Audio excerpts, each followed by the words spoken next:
Hey, what is up everyone? Welcome into the channel. My name is Brent with Investing on the Go. Today we're going to be covering the Living Out of Our Brokerage Account series.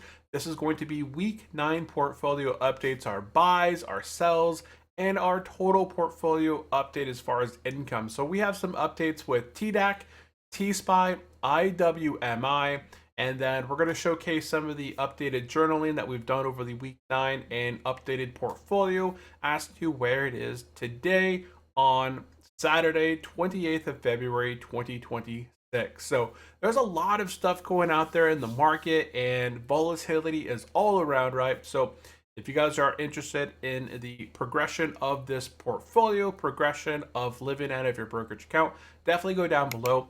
Hit that subscribe, hit that thumbs up, helps others find the channel, all that information. There is a completely free Discord server you guys can join down in the pinned comment down below. Check it out. There's also some other free goodies in there as well. And with that said, let's go ahead and jump into number 1, week 9 updates of TDAC. So early on this week, I did make a single buy of TDAC here on February 23rd, 2026. I purchased 12 shares of TDAC. I had 297. Well, I had some cash in the account, right?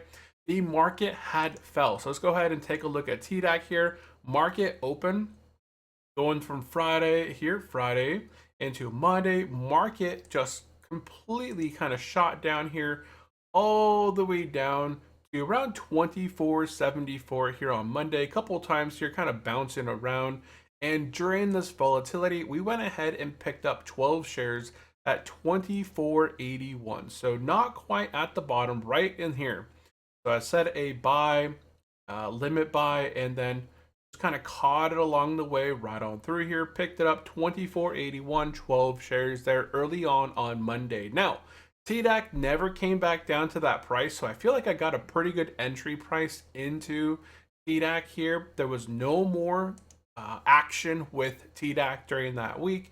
You know, while TDAC was being actually, it was quite volatile. It actually came above almost to some of those recent highs on Wednesday before selling off with Nvidia earnings after hours and then opening on Thursday, Nvidia being down as hard as it was, along with many of the other tech companies out there.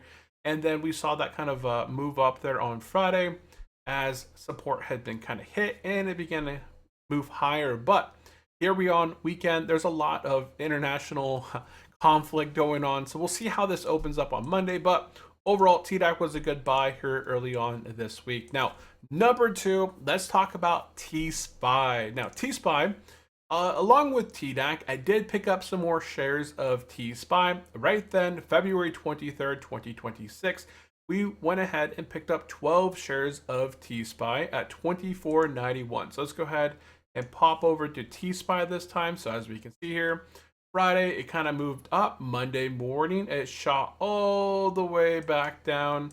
And we picked it up at 24.91. So once again, not quite at the bottom, but right in this range down here.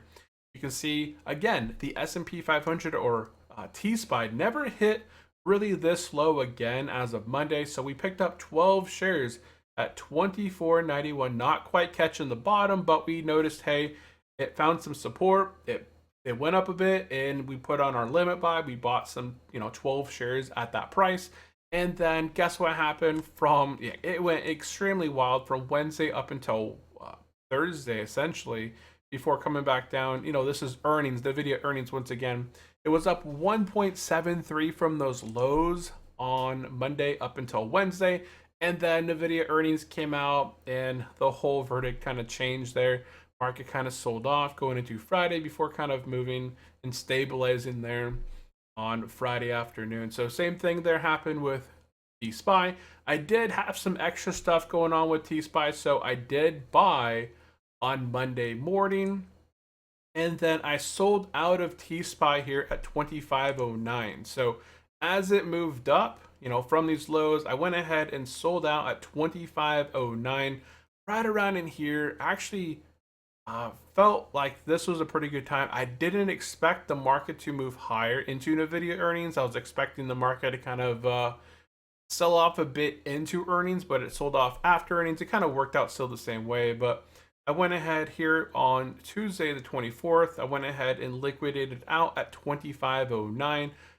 Wednesday, the market continued to move higher. I just kind of held off on my re-entry and just kind of waited to see where the market would settle here afterwards. Would begin moving into some all-time highs after hours and break above that 7,000 on SPY, or would we come back down? And guess what? We came back down.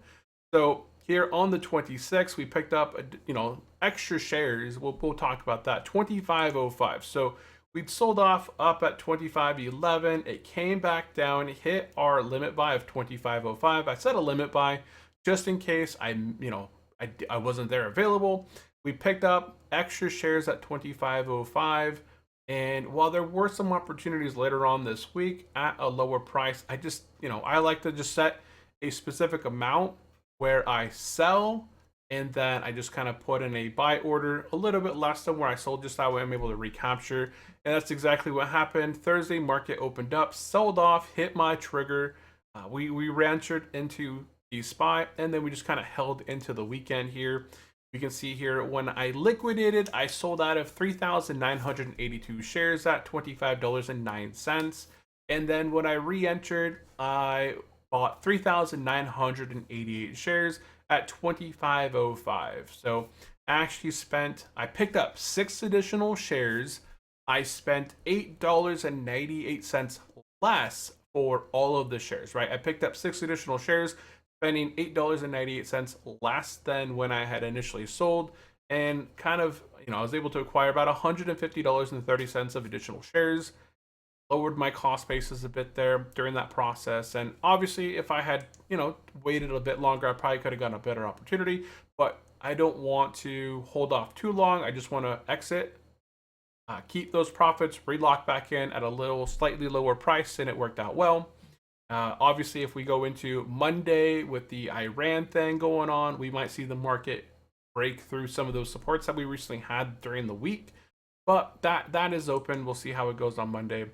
So that leads into number 3, the updates for IWMI. This is the NEOS one. So here we started off back on February 24th. This was Tuesday. We had sold out of IWMI. We sold out all of our complete shares, 2,083 shares at $50.18. So let's go ahead and pop over to IWMI. So here, market popped, didn't quite, it kind of sold off the same. I didn't want to buy into IWMI. I'm already up positive in that position, I believe, during this portion of the week. I was already positive. So here, all I did here is I liquidated it at 50.18. So right in this area. Let me see here. What date was this? 24th. Okay, so 24th is. Go ahead and look at the 24th. Right through here. Okay, so 25. Oh, 25.18. So right in this range. So here we hit a little bit of a little range right here. And, resistance, we're kind of hitting some resistance up in the upper level. I went ahead and just kind of liquidated it to 50.18. Well, again, I did set my limit buy up. And on the 25th, picked up $50.10. So here, I sold at 50.18, and I sold at 50.18. I set a limit buy at 50.10, and it triggered on Wednesday. So despite all this volatility, all I did was I saw we were kind of hitting a bit of resistance here in that 50.25 range. I went ahead and sold at 50.18.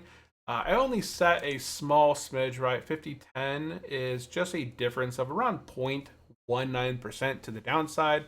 I think I set a difference of 0.15, and it re-entered on Wednesday. It hit 50.10. It picked up an additional 3 shares. Not a whole lot, right? Just 3 shares, but that shaved off from when I sold, and when I re-entered, I was able to save $16.34. I picked up 3 additional shares, which is about $150.30 once again. So those were all of my buys, sells, or buys and sells all together. So weekly journal wise, here's all of our stuff for week 9. I did not make any changes to my portfolio last week. I didn't sell, I didn't buy. I think we were just kind of busy last week. I didn't put out any videos last week. I think We had a lot of things going on with our kids in school. They're doing some talent shows and doing different activities, and um, so I didn't record anything last week. We're just kind of being really occupied. This week, going into week 9, here's our early weekly buys into T-Spy and T-DAC. All of this was just kind of buying in here. You can see we purchased 25.13, 25.18 as of the current prices. As of today, we're up 0.9, 0.148 on these entry buys. Here we sold out of T-Spy and IWMI. Here we completely liquidated out of these holdings, and then we re-entered into these same holdings right here. T-Spy, we went from 39.82 to 39.88, picking up 6 additional shares, as we said. And IWMI, we were at 20.83. We went back in at 20.86, picking up 3 additional shares. So that is all that we did for week 9 in our journal. I like to kind of showcase, I like to journal it so I can kind of just see, going back, I can go back and see where I liquidated out of my my Meta, right? Meta's down 9.33, 9.36% from where I sold out of Meta. Microsoft is down around 7.44, 7.10. So I would have lost more equity if I had just stayed with Meta versus moving over to Microsoft. The upside potential, once some stuff kind of settles around, Microsoft could move down more with things that are going out there unrelated to Microsoft as the company itself, but we'll see how it plays out. So that is the journaling. So now to the final area that we want to go ahead and cover today, the week 9 updated journal, which we already kind of covered there, and the portfolio changes and income changes. If you guys are unfamiliar with how this process works, I don't have a 9 to 5, neither does my wife. We completely live out of our brokerage account. So we are invested within our taxable brokerage account into covered call ETFs. These ETFs pay out dividends, and they sell covered calls on their holdings, and they're able to produce dividends. We also have other miscellaneous income from referrals, affiliate interest, cashback, YouTube channel, my other YouTube channel. This YouTube channel is going to be monetized here soon, very closely. Looking forward to that. And then some other miscellaneous. So I just kind of attach it all into my miscellaneous income. I also have my real estate business on the side that pays on a monthly basis, depending on how good my rentals do. I don't include that within here. I just kind of keep it in its own ecosystem. Sometimes I use capital from that to fund or pay down. If I have 1 month where it's a little bit excessive, I'll use capital to kind of pay down either the credit card or whatever bills, just to kind of keep everything's at 0 at the start of the month, and then we'll just kind of go from there. So all the dividends, miscellaneous income flows into our brokerage account. This is used to pay down our daily expenses and bills, all applying to our credit card at the very end of the month. So here, 28th of February, I'm going to be coming out with a brand new video here shortly, going over paying down the credit card bill, paying down the mortgage payment, paying down the car loan amount, or car loan payment, and then talking about how much dividends we have left over, excessive amounts, where we're going to go ahead and make a plan for that going into March 2026. Whatever's left over, I'm going to go ahead and just come up with a plan of dollar cost averaging in over the next week period into March. Say, for example, I have $500 left over. I'll just divvy that up into 4 different weeks. So we'll probably put in anywhere from $100 to $125 a week towards either whatever's down at the moment, T-SPY, TDAC, or IWMI. It just really depends. We'll see how it goes. But that's kind of how it all works. So let's go ahead and jump back over and we'll talk about the updated dividend portfolio. So I did change this a smidge. Let's see. I think nothing's really getting covered up here. Okay, perfect. Okay, so I redid some of the math, put in my cost basis. I had a couple comments out there saying, hey, how much capital did you start with this portfolio when you first started versus where you're at now? Now, our total cost basis, this continues to climb. I think I started this portfolio with around 317-ish thousand dollars. We're at total, our cost basis that we've invested into the market is at 343. This is going to continue to go up, on a weekly, monthly basis as we're dollar cost averaging more into the market, as I'm taking advantage of swings and just kind of, I sell out, I buy in more shares. It increases my cost basis total into the market. The current market value, this is down a smidge, right? I'm down 4.51%, but this is really hard to look at and say, are you truly down? Because my cost basis doesn't get averaged down when I get dividends that are paid out into my account, right? So I've received dividends from BTCI, the EOS Gold High Income Fund. I think I said IWMI, TDAC, and T-SPY, but the dividends that they pay out don't pull down my average cost basis. So it's kind of an interesting thing. I'm not too worried. A 4.51% difference in it's not that hard to make back up when the market begins moving higher. Right now, we've been basically standing still in the market. Let's go ahead and look at here really quick and look at the last 6 months. What has happened? Absolutely nothing from around December. Even back here, I would say back in October, we have done absolutely nothing. As of October 2025 and as of today, where we're currently at, let's see, 17, is it 86, 17? Yeah, 86. Yeah, we're basically down a 0.5% from back in October. October is the 10th month, 10 and 2. So 4 months of absolutely no progression in any way. We've gone down, we've gone up, but we haven't gone anywhere. We're actually down from 4 months ago. So I'm not too worried about this as the market does either kick up or kick down. We'll take advantage of that going in the future. Let me go ahead and just highlight these with a different color so that we can kind of just focus on these areas. Okay, I had 410 shares, 0.03 going into this week. We had picked up 12 additional shares on Monday. That increased our total shares. Our past income was 1212. Our future income based off the shares was up $3 monthly difference. That increased over the year, 12-month period. It's going to increase our yearly income by $43.53. Over to TDAC, we had 3820 shares going into this week. We purchased 12 additional shares. That increased our monthly income by $4.49 just by picking up those 12 additional shares. On a yearly basis, that $4.49 times 12 is a difference of $53.87 in additional income for the year. Now, IWMI, I only picked up 3 additional shares, and that was selling out of my holdings, waiting for a bit of a dip, buying back in. So I didn't use any additional capital that I invested into the market. This is just volatility, taking advantage of it. I was able to increase my income on a monthly basis by $1.79 over the course of 12 months. That's an increase of $21.51. Same thing with T-SPY. Again, I didn't add any additional income into the portfolio. I didn't throw more money into the market. All I did was sell where I felt there was a bit of resistance and re-entered a little bit lower, taking advantage of 6 additional shares. I increased my monthly income by $3.66, or multiply that by 12.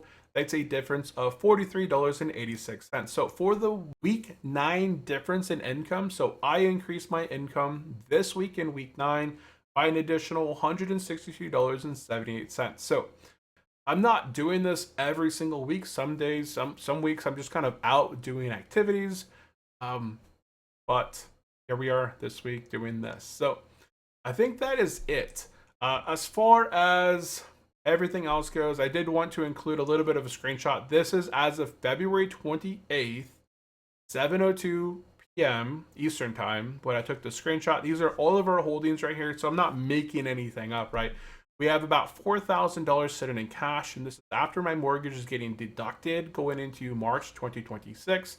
So our cash in the account's a little over $5,000, but it already takes $1,700 of my cash value and deducts it that we are paying our mortgage through the bill payment system here at Fidelity.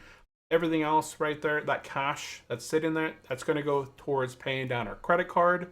And then the excess amount that we have left over is going to be reinvested into the market going into March 2026. If the market pulls back on Monday, I'll be taking advantage of that and buying into either T-SPY, TDAC, or something else. But, well, that'll all show up in next week's video. So definitely go down below, subscribe, hit this video, and give it a thumbs up. So we're not down a whole lot. We're down 4.51%, but this is taking the So every time that one of my holdings has an X dividend date, which is coming up here shortly with T-Spy, the dividend is pulled out of the price, right? So it gets pulled out of the price. It doesn't get pulled out of my cost basis. So the price goes down by 0.3 cents, right? That's 30 some cents. That pulls down the share price and it makes it look on paper that I'm down 2.73%. But in actuality, I'm not down a whole lot. This, while it shows it's down, in actuality, I'm really not down 4.51% because the dividend's been paid out to me. I've used that capital to pay off my bills, and some of it has been reinvested back into the market, as we did earlier here on Monday. Just taking capital that we had sitting around that we're not using at the moment, that is not going to be used to pay down our credit card bills or anything that, and just reinvested it because I saw opportunity. And on Monday, we did get that opportunity where it was actually the lowest price in the market throughout the week. So we're going to continue to take advantages of that going into week 10 of 2026 or the first week of March 2026. So yeah, stay tuned for our budget video. I got to go through and finish off my budget for February. There's a couple things in there that I'm just kind of tallying up in terms of paying down our mortgage. That's going to happen. We're paying off our credit card. That way, when we roll into March, we start with $0 in credit card debt and everything is paid off. And I just know how much money I have available to begin dollar cost averaging into the markets starting on the 1st of March, or the first available date of the market being open. So guys, that is going to be it for today's video. I really do appreciate everyone tuning in and hanging out. If you guys have any comments or questions for me, definitely drop them down in the comment section down below. Would really appreciate it. If you guys are brand new here, have not yet subscribed, definitely subscribe, smash that thumbs up. Check out the pinned comment down below. There is a link to join the Discord server completely for free. And there's also some other goodies if you guys are interested in getting some free shares over at Public, Robinhood, Webull, I think. Otherwise, drop me a comment. Let me know, are you buying or selling anything this week? What do you guys think of the news going on internationally? Do you think it's going to affect the market positively or negatively? Let me know down in the comment section down below. Okay, with that said, I do appreciate everyone for tuning in and hanging out. And I'll catch you guys in the next one. Bye-bye.